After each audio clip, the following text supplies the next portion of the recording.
Nah, ini yang kedua ya. Allah yang mengubah nama. Saya izin minum dulu.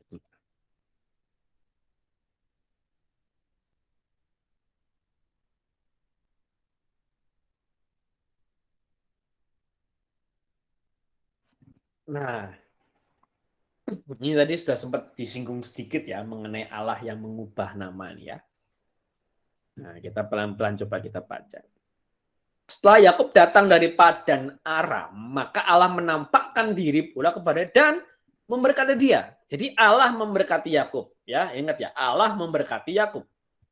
Firman Allah kepadanya, namamu Yakub, dari sekarang namamu bukan lagi Yakub, melainkan Israel. Ya, kita bahas ayat 9 dulu, bahwa Allah memberkati Yakub. Kita baca lagi ya, tafsiran Yahudi seperti apa? Dalam Targum Yonatan, ditafsirkan begini. The Lord bless him by the name of his word. Allah memberkati dia oleh nama siapa? Oleh nama firman-Nya. Bayangin ya. Allah memberkati Yakub oleh nama firman-Nya. Padahal dalam orang Yahudi kalau memberkati anaknya, orang Yahudi kalau memberkati orang lain gitu ya, mereka memberkati dengan nama apa? Dengan nama Allah Abraham, Allah Ishak, Allah Yakub. Orang Yahudi saja memberkati orang lain dengan nama Allah Abraham, Allah Ishak, Allah Yakub. Tapi di sini tafsiran Targum Yonatan mengatakan bahwa Allah memberkati Yakub oleh nama siapa? Oleh nama firman-Nya. Simpan baik-baik ya. Allah memberkati Yakub oleh nama firman-Nya. Dalam Targum Yerusalem lebih banyak lagi, lebih detail lagi. Dijelaskan begini. Ini ketika Adam dan Hawa, gitu ya, dikatakan the word of the Lord blessed them. Firman Allah memberkati mereka. Ya, firman Allah juga the word of the Lord say to them, yang berkata kepada mereka, beranak cuculah. Dan yang kepada Abraham juga the word of the Lord reveal himself to him, yang menyatakan dirinya. Firman Allah yang menyatakan dirinya kepada Abraham. Dan dalam konteks Yakub dikatakan begini, the word of the Lord reveal himself unto Jacob the second time on his coming from Padan Aram and bless him. Jadi yang menemui Yakub, yang menampakkan diri kepada Yakub adalah firman Allah. Dan yang memberkati Yakub adalah firman Allah. Kita simpan dulu ini ya. Kita simpan dulu ini. Tadi kita bahas bahwa Allah memberkati Yakub oleh nama firman-Nya. Targum Yerusalem mengatakan yang menampakkan diri kepada Yakub dan yang memberkati Yakub adalah firman Allah. Ya. Kita maju pelan-pelan ya. Ini simpan dulu. Simpan dulu. Nanti saya akan bahas lagi. Kita baca dulu ayat 10. Kita bahas sedikit ayat 10. Firman Allah kepadanya, namamu Yakub. Dari sekarang namamu bukan lagi Yakub, melainkan Israel. Yang mengubah nama Yakub menjadi Israel siapa? Jelas di sini Allah. Ya. Dan ini tadi saya menjawab pertanyaan Edo tadi ya. Bahwa di sini Tuhan menegaskan apa yang telah dinyatakan oleh malaikatnya di dalam pasal 32. Nah, kita tahu, saya sudah bahas tadi sedikit, bahwa ada beberapa nama yang diubah dalam Alkitab. Sebelum Yakub ada 2 nama. Yaitu siapa? Abram menjadi Abraham dan Sarai menjadi Sarah. Yang merubah nama mereka siapa? Tuhan, Adonai. Tuhan menampakkan diri kepada Abram. Dan berkata, namamu bukan lagi Abram, melainkan Abraham. Tuhan sendiri yang merubah nama Abraham. Dan di sini Tuhan sendiri yang sama merubah nama Sarai jadi Sarah. Dan di sini Tuhan Allah yang sama, Allah Abraham, Allah Ishak, Allah Yakub, merubah nama Yakub menjadi Israel. 3 nama diubah. Dan oleh siapa? Oleh Tuhan sendiri merubahnya. Ya. Nah, nanti ada lagi yang lain ya. Perubahan nama. Misal seperti Ben-Oni jadi Benyamin. Itu ketika kelahirannya. Jadi makanya saya berikan ada perbedaan. Baru lahir dikasih nama Ben-Oni oleh Rahel, langsung diganti Benyamin sama Yakub. Lalu Salomo, ya Salomo itu sebenarnya Tuhan kasih nama Yedija. Yedija itu nama dari Tuhan ke Salomo, tapi diganti oleh Daud, langsung diganti jadi siapa? Salomo. Itu contohnya. Ya, jadi konteks mengganti nama oleh manusia dalam kitab itu ketika bayi. Nah, ketika dewasa, Allah sendiri yang merubah nama. Abram jadi Abraham, Sarai jadi Sarah, Yakub jadi Israel. Dan perubahan nama di masa tua, di masa dewasa, masih ada satu nama lagi yang dirubah namanya. Siapa? Ada yang tahu mungkin? Ada satu nama lagi yang namanya dirubah dalam Alkitab ketika dewasa. Ada yang tahu? Tebak-tebakan ini. Ada? Siapa satu nama lagi yang dirubah namanya ketika dewasa? Satu nama lagi. Paulus bukan? Sebelum itu. Oh, sebelum. Ada. Sebelum itu ada. Simon. Yes, Simon menjadi Petrus. Itu jelas, Matius 16. Berbahagialah engkau Simon bin Yunus, dan aku pun berkata kepadamu, engkau adalah Petrus. Jadi nama aslinya siapa? Simon bin Yunus. Ya kan? Tuhan Yesus bilang, engkau adalah Petrus. Yohanes 1. Yesus membawanya kepada Yesus. Ini Andreas, kalau saya tidak salah ya. Membawanya kepada Yesus. Yesus memandang dia dan berkata, engkau Simon anak Yohanes. Engkau akan dinamakan siapa?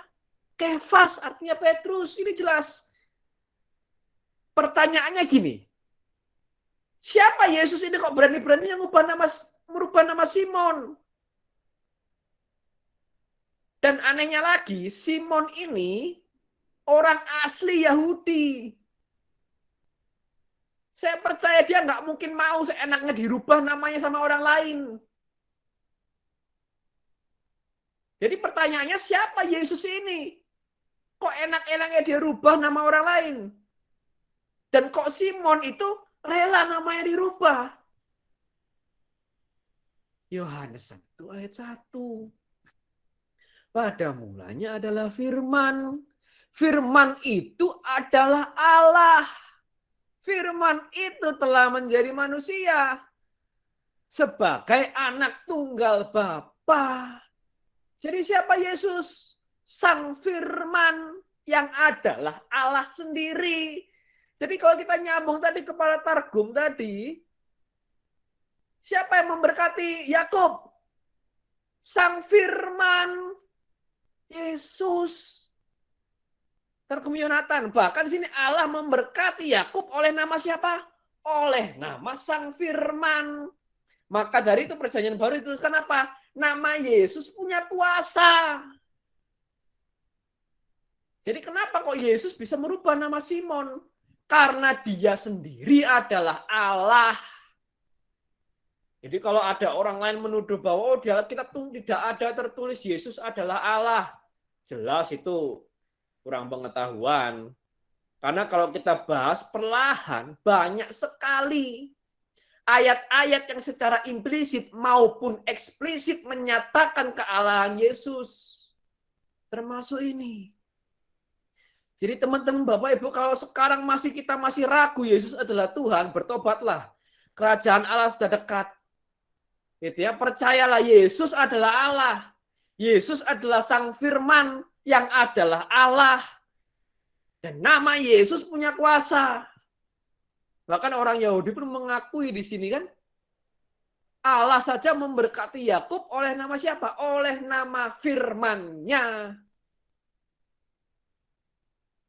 Maka tadi waktu kita doakan anak-anak Yesus kan dibilang, barang siapa yang minta dalam namaku, Bapa kan mengabulkannya. Oh, luar biasa. Teman-teman Bapak Ibu. Ya, ini bentuk kealahan Yesus. di sini. Ya, masih banyak ayat-ayat perjanjian baru yang lain, masih banyak menunjukkan kealahan Yesus. Masih banyak. Termasuk salah satu yang terkenal itu ego eimi. Ya, itu dalam bahasa Yunani ego eimi. Aku adalah. Itu juga bentuk pernyataan kealahan Yesus. Nah, dan di sini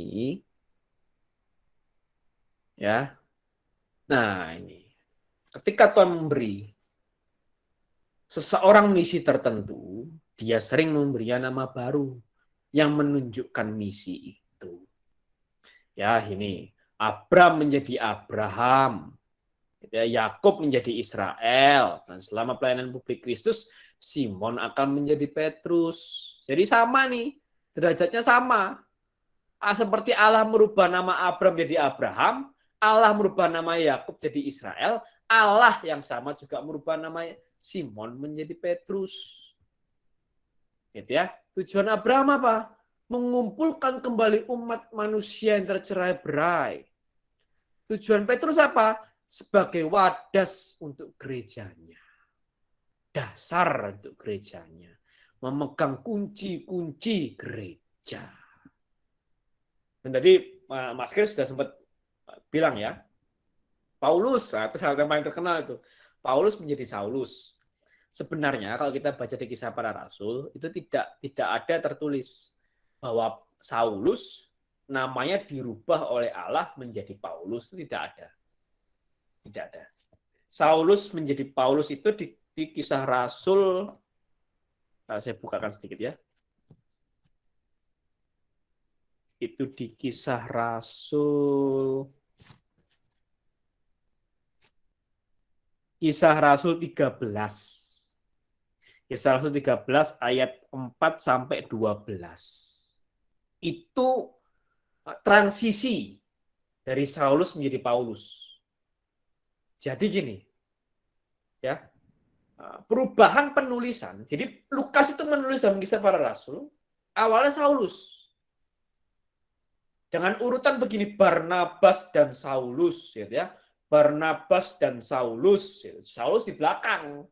Karena ini orang baru bertobat.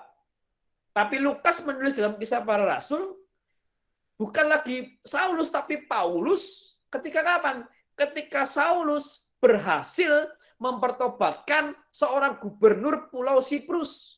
Namanya Sergius Paulus. Jadi ada kemungkinan nama Saulus diambil dari nama gubernur Pulau Siprus ini. Yaitu siapa? Sergius Paulus. Ada kemungkinan seperti itu, salah satu teori. Seperti itu. Tapi yang menariknya adalah ketika nama Saulus menjadi Paulus, dan nama itu disandingkan dengan Barnabas, tidak lagi ditulis Barnabas dan Paulus.